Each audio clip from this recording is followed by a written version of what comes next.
Hello everybody, it's Sal here. Today I'm going to show you how I use the auction house's website to find cars for my car lot. And let's get started.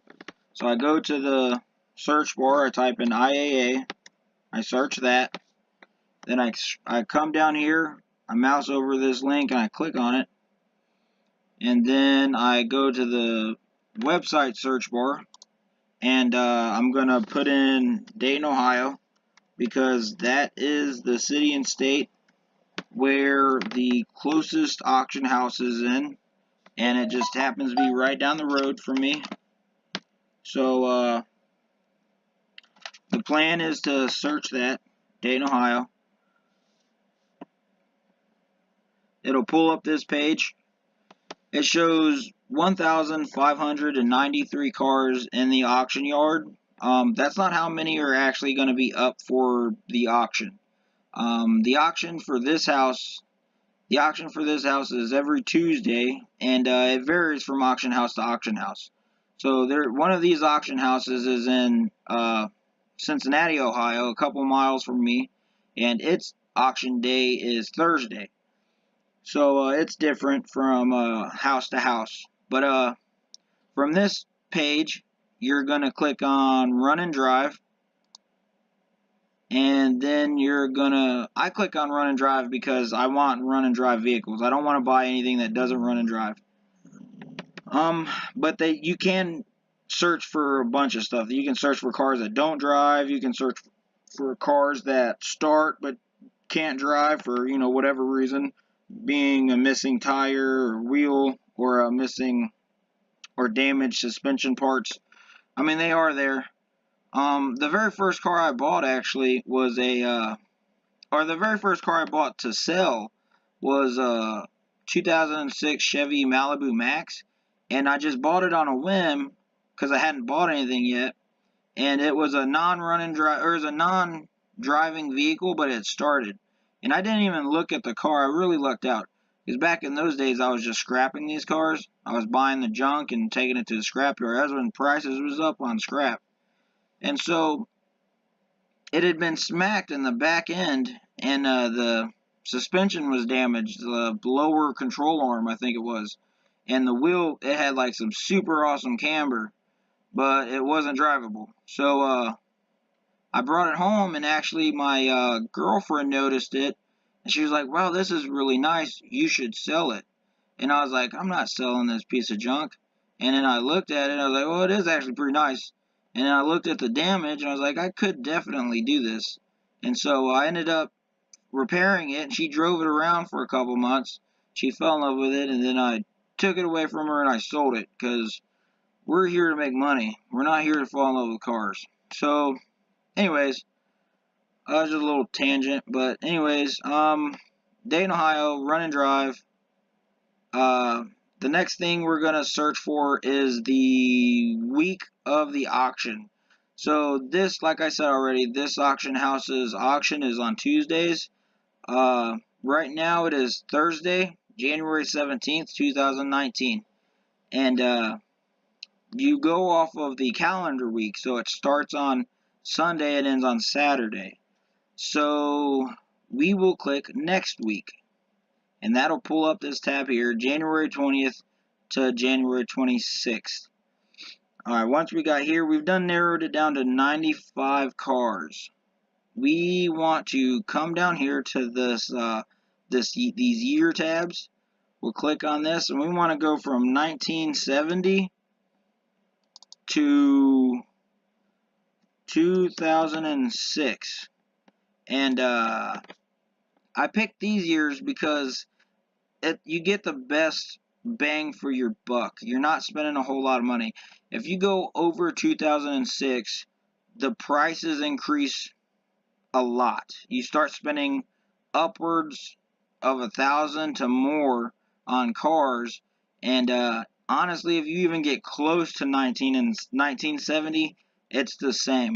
I just picked this range. I just picked 1970 because it seemed like a good number, and I figured if whatever reason, if like a 1972 Chevy Chevelle were to like swing through this auction, I would see it, and then I might have the money to bid on it someday in the future. Who knows?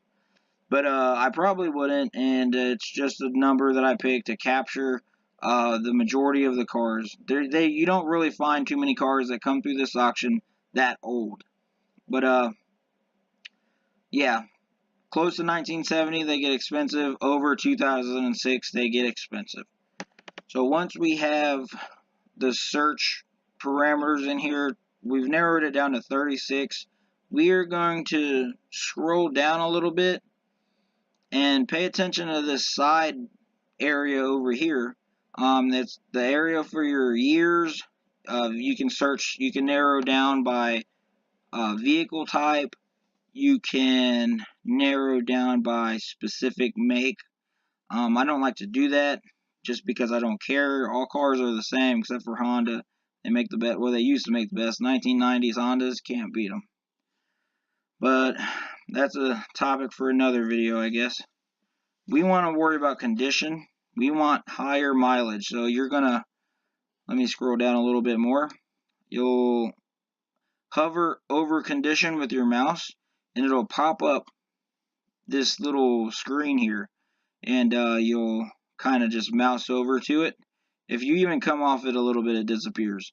So you just hover over condition, mouse over to it, and then mouse down to over 150,000 miles.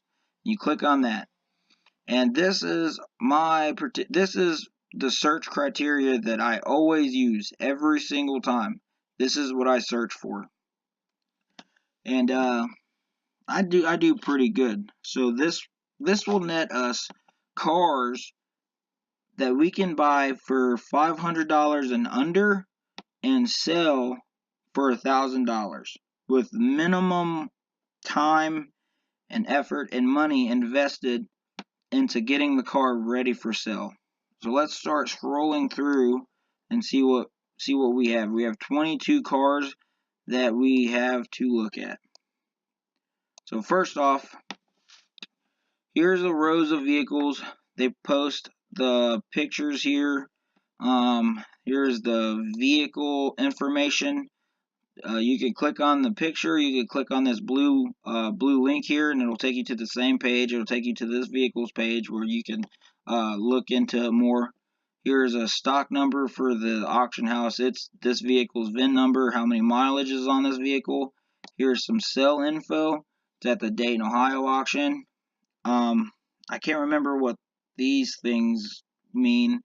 And here is some additional info. It has a salvaged Ohio title. It's in this auction. Well, it's been salvaged out because of collision to the front end. It is still a running and driving vehicle, and it is available for the public to bid on. And it's let me get rid of that here.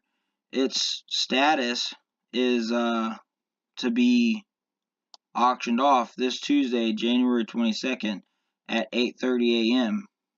Central Standard Time. I think that's what that means. I'm not sure. So let's click on it, and you see it's a 2005 Saturn Vue, the stock number, all that stuff we already found out.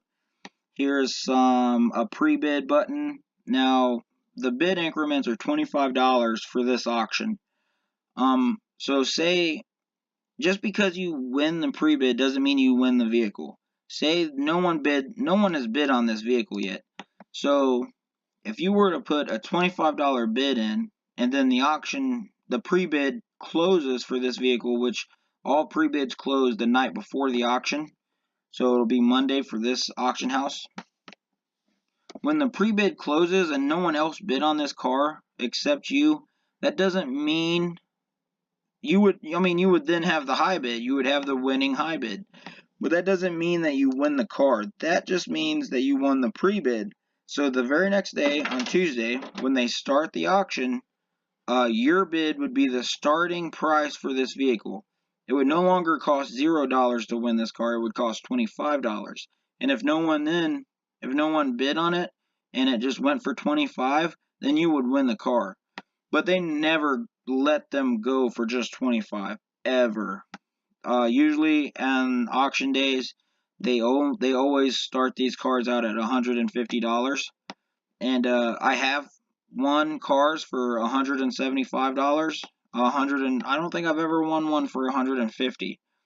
But there are bid fees and buy fees and all kinds of stuff like that, and I'll cover those at the end of the video. But here's some more information. Dayton, Ohio, Tuesday. I don't know what that means. Salvage title. They think that the actual cash value of this vehicle is $3,470. It is not. It is not. The true value of something, or what something is worth, is whatever someone else is willing to pay for it. And I'll tell you now, no one is going to be willing to pay $3,000 for the way this thing sits now. It's not worth that. And it's saying that the estimated repair cost is $2,721. Now, they get this number because all repairs have to be made, or they do this number, they get this number through estimation from brand new parts, professional labor. Like if you were to go to like Grismer or Midas or some professional body repairman or something like that, that's all of this. There is no shade tree mechanic. There's no used junkyard parts equated into this number. This is all brand new stuff, professional work done. That's how they get that number. But I tell you, I could buy this car and then just replace a couple things and sell it for $1,000 easy peasy. Probably worth more than $1,000, but yeah, I honestly don't know. Okay, here's some more stuff. Selling branch, like I said, Dayton, Ohio. Location, the vehicle is located at the branch. Now pay attention to that, because sometimes they'll store the vehicle off-site, and that means that you'll have to go to a different place to inspect it. Or sometimes you might not even be able to inspect it, and it would suck to win this car online and then find out that it's in another state or something, So just pay attention to that. The lane item is available 2 days before the sale. That is the number that they put on the car of when it's going to come through the auction. So it'll be like 1, 2, or 3. If they put 3 on this car, then it would be the third car to come through the auction. And then there's some more stuff. The title status, which is salvage already. I said that. Alright, let's go through how I inspect these cars. So the very first thing I want to do is, I'm really judging this book by its cover. That's my job. So I look at every little thing. I try to extract as much information as I possibly can from every little thing. And it takes time and practice. I'm still learning. By no means am I professional or perfect or anything like that. But that's my goal, and that's what I'm working towards. So, hopefully one day I will be. But the first thing I really like to do, other than, just take it all in all at once, is I like to look at the tires. Because if a car has bad tires, then that means that the previous owner either couldn't or didn't take care of them, and that means that they either couldn't or didn't afford the preventative maintenance needed for this car. So if it has bad tires, then there's a good chance it has bad oil, or it has been a really long time since it's had an oil change or something like that. So if there's new tires or healthy tires on it, then chances are that they took good care of the car. So that's just one thing to look at. You really want to look at everything. So you can see here it has some door handle issues here. It's missing. It looks like it has a couple dings. That might be some dirt, but that for sure looks like a ding, and it makes sense because it's in line with this door handle, so it could have been hit, and then the door handle got ripped off. But it's got aluminum wheels that look shiny, so you could shine those up.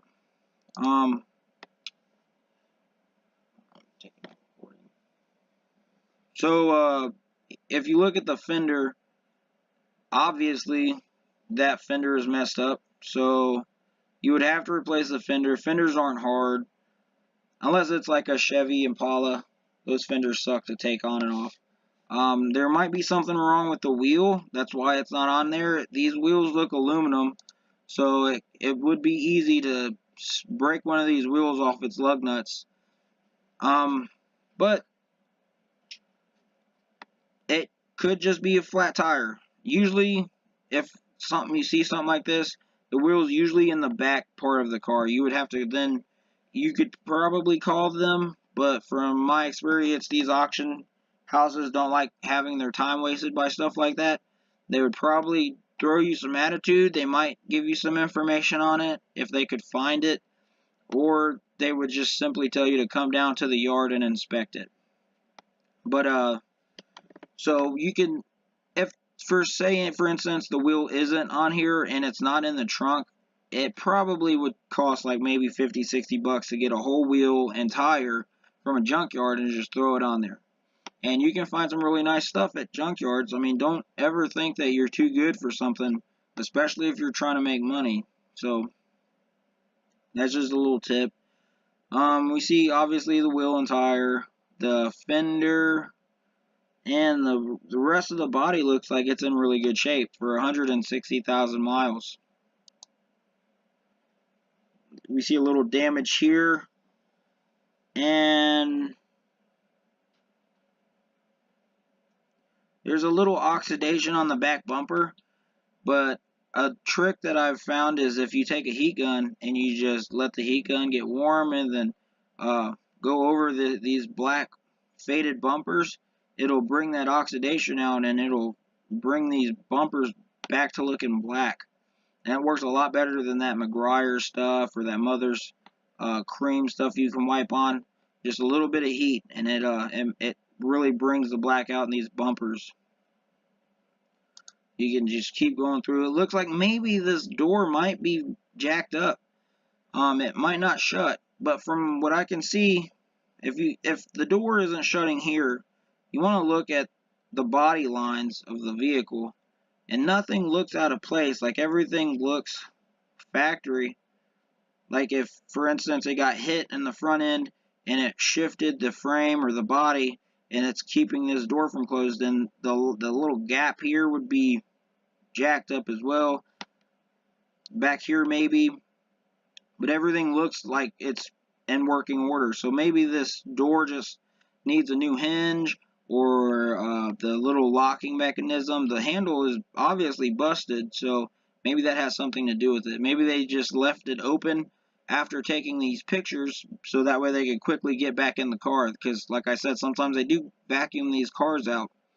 So maybe that's the case. Maybe it shuts perfectly. The guy behind the camera here, this guy's thumb, the owner of this thumb, just didn't shut the door so that way he could get back into the car quickly and finish his job. But yeah, it looks fine. I would look into that. Like I said before, you check out these tires, they look good. So this could be a good buy. Let's look at the interior. The steering wheel's nice, and it's not all, chewed up and worn out, so it hasn't been handled a great deal. The seats aren't too worn looking. It looks like that armrest might be a little torn there, but it's not too bad. Leather interior, tan, I think, looks tan. That should clean up nicely. It definitely needs a vacuum. You want to detail all these cars anyways, especially if you plan on selling them. It's just another picture of that broken fender. Picture of the mileage. Picture of the back seat. Yeah, see these back seats aren't bad at all. Just check these out. Doesn't really look too bad. It's not too dirty. There isn't a bunch of mud kicked all over these doors from kids. Here's a picture of the VIN. Here's a picture of the engine. We got some leaves. It looks dusty. So you want to look for any like painted on numbers or letters, because that means that something has been replaced via junkyard. Whenever you buy something from a junkyard, they always mark it up. I have seen some parts from a junkyard in these cars, so I mean, I prefer an engine bay rather to look like this or to be spotless, one or the other. But if it's spotless, I just prefer it to look like this, just dusty. Because that means that no one's been in here. No one's in here fooling around. No parts have been replaced, so that means that everything's been working and more than likely will continue to work. So that everything in there looks good. You obviously want to check the while you're at the yard and you're checking this out, you want to check your oil. You want to check your oil cap and see if it's milky. You want to check your transmission fluid. You want to check your belts, your battery terminals, your tires. You want to, if you can, try to peek at the brake pads. You can check everything. Start the vehicle. Put it in each gear and feel the transmission engage in gears. Check your lights and all your turn signals and all that. Just really check everything you possibly can. And I will make a video of that process later in another video. And that's the first video. So I would definitely bid on this. These SUVs typically go for quite a bit, so I probably couldn't afford this. It's in really good shape, 160,000 miles, leather interior. It's in good shape. It's an SUV. It's a mom car. These cars go for a lot. Well, I don't want to say a lot, but they do go for more than what I usually buy. So I would estimate this car going for somewhere between 650 and 1200. Let's go back and that was from the yard too. That's not like once it gets to your lot or your driveway. That's from the auction. I think that the high bid for that Saturn will land somewhere between 650 and 1200. I don't really see that Saturn going for more than 1200 unless you get one of these big guys in here that need the parts off of it, and then it doesn't matter because they just need a part. Let's see here. An 03 Honda CRV. I love Hondas. You can't go wrong with a Honda. Well, it's a 2003. This one probably sucks. You can't go wrong with a 1990s Honda. And this thing looks like it has some serious damage. If you look here, see how the lines don't look right? That's what I was talking about earlier. See, even up here, this has been shoved back pretty hard. The wheel looks like it's cambered out a little bit. And obviously there's a lot of damage to the front bumper and the grille and the hood. That all costs money. So you gotta think about that.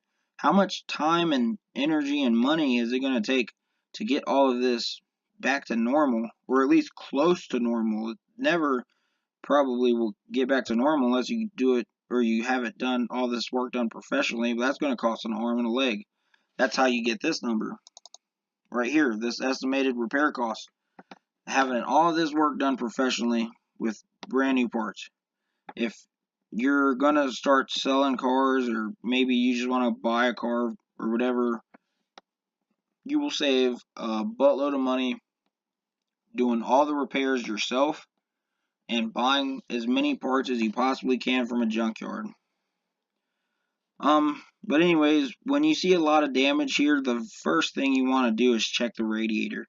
See if the radiators are good. If the radiators are leaking or they're not good, then you probably would want to stay away from it, because there's a good chance that the engine is overheated, which means that it's probably got warped heads, which means that it's probably got a bad head gasket. Now, changing head gaskets aren't really that bad, but you can't just change a head gasket. Whenever a head gasket goes bad, it always goes bad for another reason. So if you just throw another head gasket on, then that means that it's just going to go bad again sometime shortly down the road. And usually cars have aluminum heads on them, and they warp with heat. So they separate from the block, and that's what causes the head gasket to fail. That's just one reason a head gasket could fail. I know there's a ton of reasons that they can go bad. But here's this car. You look at the camber on that tire with some cloth interior. It doesn't look too bad, does it? It's got 153,000 miles. All of this stuff, salvage title, estimated repair cost, actual cash value of what they think. I'll tell you what, this car probably won't go for $5,000. It might have. No, it's a 2003. It would never go for $5,000. Not in my neighborhood, anyways. So I wouldn't bid on that. But yeah, you just scroll down, kind of peek at what you want here. No 02 Pontiac Grand Prix GT.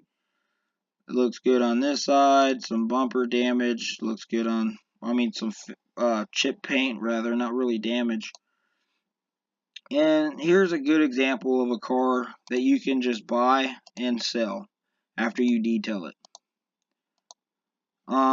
It says it's in here for collision on the right side, on the back rear side. So let's scroll back. That would be back here. I'm assuming they might be talking about a dent in the bumper, maybe. I don't see it unless that's it or it's right here or something. I don't know, but you can pop these out really easy if you just heat up the bumper with a heat gun and press on the dent. You can press that out. So here's a really good example of something that you can buy for probably around 500 bucks, maybe a little bit more, maybe 650, maybe 7, but you can sell this car for 1,200 bucks easy. It has 182,000 miles on it. It's not in bad shape. It is dirty. It does have some rust. And it has the crappy engine in it. If it was a 3800, it would sell for a little bit more. But it's a running and driving car. Any running and driving car in my book that looks like this, or somewhere around like this, is $1,000 car all day. So yeah, the deal is in the buy, people. You can't buy something nice for a whole lot of money and then demand someone else to pay you more. You gotta find where the deals are. This is a deal. It's not too bad looking. You can buy it really cheap, turn around and sell it for what it's actually worth. You're not screwing anybody over. No one's getting Jewed. The people you sell this to will walk away feeling like they got a deal. You'll walk away feeling like you made some decent money because you would have. So that's that. That's how you navigate IAA's, what is this called? IAA Auctions website. That's how you navigate this. And if you enjoyed the video or if you found it useful, please comment and like and subscribe. Thank you.